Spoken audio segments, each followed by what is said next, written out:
আজকে যদি তুমি নিজের খরচ একটু নিয়ন্ত্রণ করো, কালকে তুমি কারোর কাছে হাত পাততে হবে না। সঞ্চয় মানে স্বাধীনতা। নমস্কার বন্ধুরা, রিমি লাইফস্টাইল চ্যানেলে আমি রিমি আবারও চলে এসেছি নতুন একটা ভিডিও নিয়ে তোমাদের কাছে। আর আজকের ভিডিওটা শুরু করলাম একদম সকালবেলা থেকে। সারা রাত বৃষ্টি হয়েছে, তাই একটু সকালে বেরিয়ে পড়েছি গাছপালা পরিচর্যা করতে। ফুলগুলোতে জল পড়েছে, বেশ ভালো লাগছে কিন্তু দেখতে। আর এদিকে দেখি নতুন উচ্ছে গাছে একটা উচ্ছে ধরেছে, ওই দেখো ছোট্ট একটা উচ্ছে। যাই হোক, উচ্ছেটাকে আর নিলাম না। এদিকে ছাদের উপর যে উচ্ছে গাছটাতে না বেশ উচ্ছে হয়েছে দেখো। আর গাছের উচ্ছে ছিঁড়ে খেতে কি ভালো লাগে বলো তো। এই দুটো উচ্ছে একটু আলু দিয়ে ভালো করে ভেজে নেব, হয়ে যাবে, তাই না? তিনটে উচ্ছে হয়েছিল, ওটা না একদমই ছোট, আর এই দুটো একটু দাগ লেগে গেছে, তাই ছিঁড়ে নিলাম। বেশ ভালোই লাগে নিজের চাষ করা সবজি খেতে, তাই না? তাই তোমাদেরকে তো সকলকে সব সময় বলি, তোমরা যখন সময় পাবে তখন এরকম টুকটাক সবজির গাছ না লাগিয়ে রাখবে। তাহলে এরকম টুকটাক দু একটা ফল হলে 2-4 জনের ফ্যামিলিতে মোটামুটি হয়ে যায়। তাই আমি আবার একটু খুঁজে দেখছিলাম যে হচ্ছে গিয়ে আর কত উচ্ছে আছে কিনা। যাই হোক, এই দুটো পেয়েছি, নিয়ে যাই, আলু দিয়ে ভাজবো খানে। একটা বেলার ভাজা তো হয়ে যাবে।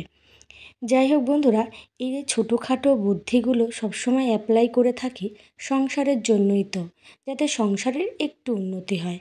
আর সংসারের উন্নতি মানে টাকা সঞ্চয় করতে হবে। টাকা সঞ্চয় না করলে সংসারের উন্নতি কিন্তু কখনোই সম্ভব না। হ্যাঁ, ভালোবাসা থাকবে, বন্ধুত্ব থাকবে, সব সম্পর্ক সুন্দর থাকবে, তার মাঝে কিন্তু একটু টাকা পয়সা সঞ্চয় করতেই হবে। সঞ্চয় যদি না করি তাহলে কিন্তু ভবিষ্যতে এই সম্পর্কগুলোও দেখবে আর ঠিক থাকবে না। আর এই যে হাটের থেকে কয়েকটা বাজার এনেছিলাম, তাই একটু গুছিয়ে নিচ্ছি। বেশি বাজার করিনি, বৃষ্টিতে না সব সবজি পচে যাচ্ছে। আর বেশ কয়েকদিন ধরে আমাদের ফ্রিজটা খুব খারাপ হয়ে পড়ে আছে, তেমনভাবে ঠিক করানো হচ্ছে না বলে তার জন্য আর বেশি একটা বাজার আনি না। যা আনি ওই বলতে পারো 2-3টে বা 4-5টা দিন চালানোর মতন।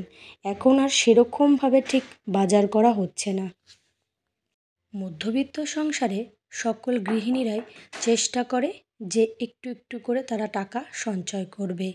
আর তারা বুদ্ধি দিয়ে একদম সিস্টেম অনুযায়ী কিন্তু খুব সুন্দরভাবে টাকা সঞ্চয় করার ক্ষমতা রাখে। এই যে দেখো না, আমি সবসময় চেষ্টা করি বাজারটা একটু হোলসেলার দোকান থেকে বা হাটের থেকে করার। তাহলে কি হয়, খরচটা একটু কম হয়। আর যদি খরচ কম হয় তাহলে সহজেই কিন্তু টাকা সঞ্চয় করা যায়। আমাদের সংসারে টাকা সঞ্চয় করতে হলে খরচের হিসেবটা কিন্তু একদম রাখতে হবে। তার সঙ্গে খরচের হিসেব তো রাখছই, তার সঙ্গে চেষ্টা করতে হবে আয়ের হিসেবেও রাখা। আর এই দিকে বাজার খরচের টাকাটা আমাদের দিয়ে দিয়েছে। আমরা জয়েন্ট ফ্যামিলিতে থাকি, তাই একবারে 3 সপ্তাহের টাকা, কখনো 4 সপ্তাহের টাকাও দেয়। তাই দিলে পরে আমার যা খরচ হয়েছে আমার নিজস্ব টাকা, সেটা আমি আমার এই খরচ থেকে নিয়ে সরিয়ে রেখে দিই, যাতে করে আমার টাকাটাও সঞ্চয় হয় আর এই বাজার খরচের কিছু টাকাও আমি এখান থেকে যেন রাখতে পারি। তাই সবসময় আমি কিন্তু আয়ের হিসাবটাও সবসময় রাখি। আয়ের হিসাব তো রাখতেই হবে, তার সঙ্গে খরচের হিসাবও, দুটো কিন্তু একদম সুন্দরভাবে গুছিয়ে রাখার চেষ্টা করি। আর এইদিকে আমার সেজো জায়ের মা কতগুলো বাড়ি থেকে দেখো ব্রাহ্মণী শাক পাঠিয়েছে, তাই ভাবছি একটু মেয়েদেরকে বড়া করে দেবো, বেশ ভালো লাগে।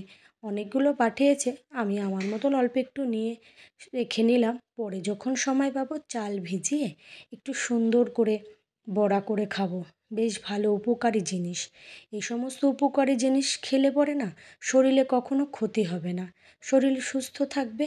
আর চিকিৎসার ক্ষেত্রেও টাকা পয়সা অত সহজে নষ্ট হবে না।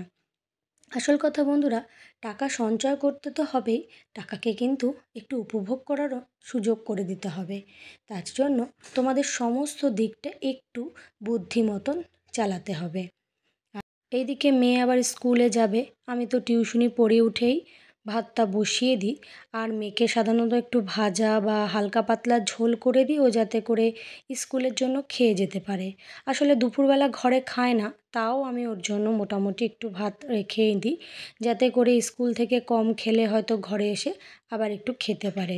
আর এই দিকে দেখো বন্ধুরা, পড়ে থাকা জিনিস দিয়েও কিন্তু সংসার সুন্দরভাবে চালিয়ে থাকা যায়। সেটা কি, এই দেখো পটলটা ভেজেছিলাম, পটলের এই ছোলা দিয়ে না এটার একটা রেসিপি বানাবো। এটা খেতে কিন্তু অসাধারণ লাগে। তাই এটাকে প্রথমে কালো জিরা ফোড়ন দিয়ে শুকনো লঙ্কা রসুন দিয়ে ভেজে নিয়েছি। এবারে সুন্দর করে পাটায় বেটে নিচ্ছি। এটা পাটায় বাটলে বেশ ভালো হয়। তোমাদের যদি অসুবিধা কারোর থাকে মিক্সিতেও দিতে পারো, তেমন একটা ভালো হয় না মিক্সিতে দিলে, পাটায় বাটলে অসাধারণ লাগে। আর এরকম টুকটাক কাজে কিন্তু আমি একটু একটু করে বুদ্ধি খাটিয়ে থাকি। এই যে এইটা যে রেসিপিটা বানাচ্ছি, এটা তো ফেলে দেওয়ার জিনিস, সকলেই তো পটলের ছোলা ফেলে দেয়, আমি কিন্তু ফেলিনি, আমি রেখে দিয়েছি। এটা দিয়ে একটা রেসিপি হয়েছে। এটা দিয়ে সকালে বাচ্চা কাচ্চারা বলতে পারো, আমার মেয়ে তো খুব ভালোবাসে, এমনকি আমার ছেলে, আমার হাজব্যান্ড, এরা সকলে কিন্তু এটা খুব ভালোবাসে, আমিও খুব ভালোবাসি।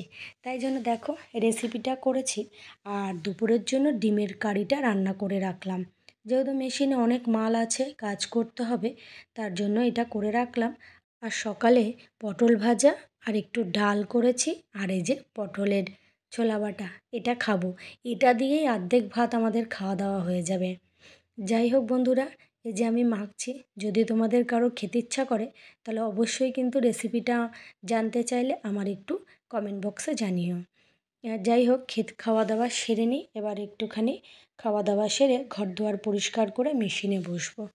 বাইরের দিকে যাচ্ছিলাম, তা আবার দেখলাম একটা গাছের মাথায় দেখো কতগুলো ব্যাঙের ছাতাই মনে হয় এগুলোকে বলে, আমি ঠিক জানি না, কিন্তু দেখতে ভালো লাগলো তাই তোমাদের সাথে শেয়ার করলাম। তোমাদের সাথে তো আমার একটা অনেক সুন্দর সম্পর্ক গড়ে উঠেছে, তাই না? এই সম্পর্কের জন্যই যে জিনিসটাই সুন্দর লাগুক না কেন তোমাদের সাথে কিন্তু শেয়ার করে রাখি। আর বন্ধুরা, আরেকটা হচ্ছে, টাকা সঞ্চয় করতে হলে কিন্তু সব জিনিসকে কিভাবে ঠিকঠাক রাখতে হবে সেই বিষয়ে কিন্তু লক্ষ্য রাখতে হবে। কেমন করে? অর্থাৎ তোমাদের সংরক্ষণ পদ্ধতিটা কিন্তু জানতে হবে। এই যে দেখো, কত দিন আগে আমসত্ত্ব দিয়েছি, আমের সিজন তো প্রায় শেষ, এখন শ্রাবণ মাস, এখন তো আর আম পাওয়া যায় না। ওই 12 মাসের আম ছাড়া কিন্তু এখন আর সিজনাল আম পাওয়া যায় না। এগুলো কিন্তু সব সিজনাল আমের আমসত্ত্ব। তাই এগুলোকে এবার একটু গুছিয়ে রাখার চেষ্টা করছি। তোমাদেরকে অনেক ভিডিওতে দেখিয়েছি যে আমসত্ত্ব কীভাবে সংরক্ষণ করবে। এই যে দেখো, আমসত্ত্বটাকে এবার কেটে নিচ্ছি। ভালো করে কেটে নিলে কি হয়, পিস পিস হলে রাখতে সুবিধা হয়। আর বড় বড় মানে আমসত্ত্বগুলো কাগজ দিয়ে রাখলে না একটু একটু বেরিয়ে থাকে, আর সেগুলো পিঁপড়ে না সহজেই নষ্ট করে ফেলতে পারে। তার জন্য দেখো এবারে আমি সুন্দর করে কেটে নিচ্ছি। হয়তো একটু এদিক ওদিক হয়ে যাচ্ছে, কারণ কি বলো তো, আমার ছেলে তো ছোট, সত্ত্ব যেই রেখেছি ও কী করেছে, ছিঁড়ে ছিঁড়ে খেয়ে নিয়েছে, তাই একদম সমান সমান করা সম্ভব হচ্ছে না। যাই হোক, এই যে এই দুটোই একটু সমান হয়েছে, আর বাকিগুলো এদিক ওদিক একটু হয়ে গেছে। যাই হোক, এবার নিই কাগজে মুড়িয়ে রেখে নিই। এইভাবে ছোট্ট ছোট্ট বিষয় একটু লক্ষ্য রেখে বুদ্ধি খাটাতে হবে। আর বুদ্ধি যদি খাটাতে পারো তাহলে টাকা সঞ্চয় করতে কোনো বাধাই আসবে না। আর মাসের শেষে তুমি অনেকটা পরিমাণ টাকা সঞ্চয় করতে পারবে, এবং বছরের শেষে দেখা গেল তুমি লাখপতিও হয়ে যেতে পারো। এইভাবে একটু একটু বুদ্ধি খাটালেই কিন্তু সহজেই তোমার টাকা সঞ্চয় করা সহজ হবে। আর এইদিকে আমসত্ত্বগুলো এবার গুছিয়ে গাছিয়ে ঠিকঠাক করে রেখে নিই। বন্ধুরা, যারা আজকের এই ভিডিওটা দেখছো, ভিডিওর কোনো অংশ যদি ভালো লাগে তাহলে অবশ্যই কিন্তু আমাকে সুন্দর একটা কমেন্ট করে জানিও। আর যে সকল নতুন বন্ধুরা আজকের এই ভিডিওটা দেখছো, ভিডিওর কোনো অংশ যদি তোমাদের ভালো লাগে তাহলে অবশ্যই সাবস্ক্রাইব করে আমার পাশে থেকো। এই যে এবার কথা বলতে বলতে মোটামুটি ভিডিওর একদম শেষে চলে এসেছি। তোমাদের আবার দেখা হবে নতুন একটা ভিডিওতে। তোমরা সকলে ভালো থেকো, সুস্থ থেকো। আর নতুন আরেকটা ভিডিও দেখার জন্য তোমাদের সকলকে অনেক অনেক অনুরোধ রইল, সকলে আমার পাশে থেকো। যাই হোক, এবার আমি আমসত্ত্বগুলো গুছিয়ে রাখি আর ভিডিওটাকেও শেষ করছি। আবার দেখা হবে তোমাদের সাথে নতুন একটা ভিডিওতে। আজকের মতন সকলকে টাটা।